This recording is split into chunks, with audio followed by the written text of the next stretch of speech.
Assalamualaikum warahmatullahi wabarakatuh. Perkenalkan, saya Nikita Laura Livianwar dari kelas 11-9. Di sini saya akan menjelaskan tentang VOC sampai dengan politik etis. VOC merupakan kongsi dagang atau perusahaan Hindia Timur Belanda. Bangsa Belanda pertama kali datang di wilayah Nusantara sekitar tahun 1596. Kurang lebih 4 kapal ekspedisi Belanda sampai di Pelabuhan Banten yang dipimpin oleh Cornelis de Houtman dengan tujuan untuk berdagang, akan tetapi ditolak oleh penguasa Banten pada saat itu karena Cornelis de Houtman dianggap arogan. 2 tahun kemudian, ekspedisi Belanda datang lagi di Pelabuhan Banten yang dipimpin oleh Jacob van Eyck yang berhasil mengambil simpati dari penguasa Banten. Lalu berdagang hingga tahun-tahun berikutnya, persaingan perdagangan antar bangsa Eropa di sana semakin meningkat. Kemudian dibentuklah VOC pada tahun 1602. Latar belakang didirikannya VOC yaitu para pedagang Belanda bersaing satu sama lain untuk mendapatkan keuntungan yang besar. Pada saat itu, Belanda sedang berperang dengan Spanyol dan Portugis. Tujuan dibentuknya VOC yaitu menghindari persaingan antar pedagang Belanda, mengatasi persaingan dengan pedagang Eropa lainnya, juga menguasai dan memonopoli perdagangan rempah. Yang awalnya VOC sebagai kongsi dagang, namun dalam perkembangannya VOC dijadikan wakil pemerintahan Belanda. Di Indonesia, dengan begitu VOC mendapatkan hak oktroy atau hak istimewa yang berupa hak mencetak uang sendiri, hak memelihara angkatan perang, hak memerintah daerah yang diduduki, hak melakukan perjanjian dengan raja, hak memonopoli perdagangan rempah. Peran VOC bukan hanya kongsi dagang, akan tetapi berperan dalam politik dan militer hingga menciptakan angkatan laut yang berhasil merebut benteng pertahanan Portugis. Keberhasilan VOC tersebut menyebabkan Heren Seventeen kewalahan mengelola VOC sehingga Dewan 17 menunjuk Peter Both sebagai gubernur VOC pertama yang bertugas menata kelembagaan VOC.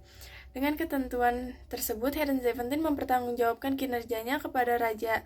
Dengan itu menyebabkan kepengurusan VOC lebih dekat dengan raja dibanding pemegang saham. VOC mengalami penurunan pendapatan dikarenakan besarnya pengeluaran pemerintah untuk membiayai perang. Karena itu, pengurus VOC menerapkan sistem feodalisme di Indonesia. Selain karena itu, pegawai VOC memiliki hobi hidup dengan gaya yang mewah dan mengedepankan kepentingan pribadi. Oleh karena itu, VOC disebut sebagai vegan under corrupti, yang artinya tenggelam karena korupsi. Akibat hal-hal buruk tersebut, saham dan daerah kekuasaan VOC diambil alih oleh pemerintah Belanda. Pada tanggal 31 Desember 1799, VOC resmi dibubarkan. Republik Batav dan kekuasaan Prancis.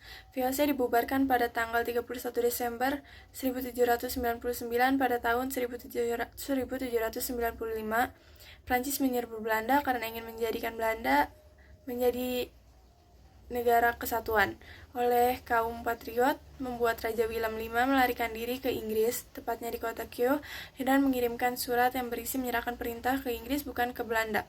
Untuk mempertahankan Nusantara, lalu menunjuk Daendels, seorang tokoh muda.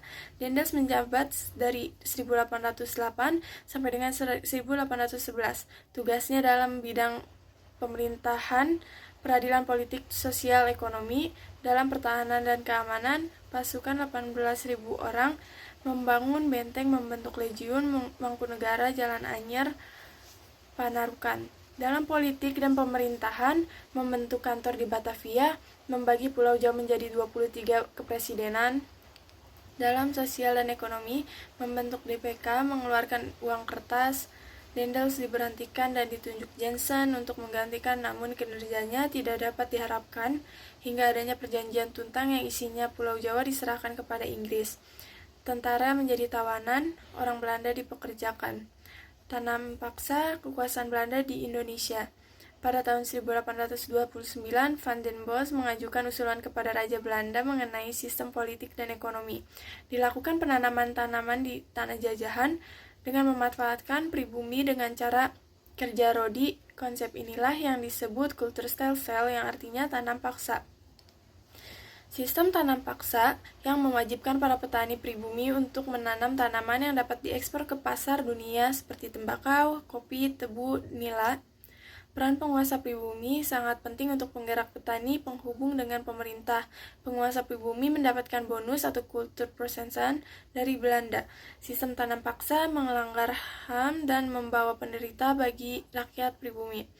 Secara berangsur, sistem tanam paksa dihapus dan digantikan oleh sistem ekonomi liberal. Kegiatan ekonomi di tanah jajahan diserahkan kepada pihak swasta yang disebut sistem usaha swasta. Sistem usaha swasta tetap membawa penderita bagi rakyat karena sistem kerja paksa masih terus dilakukan. Belanda pun terus memerintah untuk membangun jalan raya, jembatan, jalur kereta, saluran irigasi, dan benteng untuk kepentingan roda perekonomian Belanda. Kekuasaan Inggris di Indonesia. Pada tanggal 18 September 1811 dibangun kekuasaan Inggris di Indonesia dan diangkatnya Raffles penguasa Inggris di Indonesia dengan 3 kebijakan, yaitu segala bentuk kerja rodi dan penyerahan wajib dihapuskan. Peranan bupati sebagai pemungut pajak dihapus, tanah adalah milik pemerintah. Kebijakan politik dan pemerintah menjalin hubungan baik dengan penguasa lokal, membagi Pulau Jawa menjadi 18 kepresidenan, kebijakan sosial dan ekonomi, menghapus segala bentuk penyerahan wajib, menghapus sistem kerja rodi dan perbudakan, memonopoli garam. Berikut hal positif dari pemerintahan Raffles. Buku Sejarah Jawa, The History of Java, mengangkat kembali Sultan Sepuh sebagai Sultan Yogyakarta, Kebun Raya Bogor. Pemerintah Inggris tidak berlangsung lama karena kurang memuaskan dalam memberikan keuntungan bagi pemerintah Inggris. Oleh karena itu, Raffles digantikan oleh John Pendle pada tahun 1815. Politik pintu terbuka adalah kebijakan politik di mana perekonomian Indonesia dibuka kepada pihak swasta. Latar belakang politik pintu terbuka: penyimpangan tanam paksa, berkembangnya paham liberalisme, kemenangan kaum liberal dalam parlemen Belanda. Kebijakan pintu terbuka 1870, tanam paksa dihapus, ekonomi diserahkan kepada swasta, masuknya investor dari Belanda, Eropa, Cina, dengan dikeluarkan UU Agraria 1870 dan UU 1870. Perkebunan tembakau berada di Sumatera Utara, Jawa Tengah, Jawa Timur, dan Yogyakarta. Perkebunan kina berada di Jawa Barat. Dampak politik pintu terbuka: sistem tanam paksa dihapus, penduduk dalam hidup kemiskinan, rakyat kemiskinan mulai mengenal sistem upah. Latar belakang politik etis adalah politik balas budi dilatar belakangi kemakmuran yang dialami Belanda dan kemiskinan menimpa bangsa Indonesia. Dicetuskan oleh Theodor van Deventer dan Peter Broshoff. Isi politik etis, edukasi, irigasi, imigrasi. Berdirinya sekolah yang memunculkan kaum terpelajar, sekolah angka 1 yang diperuntukkan untuk anak pegawai negeri atau orang kaya. Sekolah angka 2 diperuntukkan bagi anak pribumi. Dampak politik etis: pembangunan sarana dan prasarana untuk pertanian, sarana transportasi, dan pemenataan penduduk. Sekian dari saya, kurang lebihnya mohon maaf. Wassalamualaikum warahmatullahi wabarakatuh.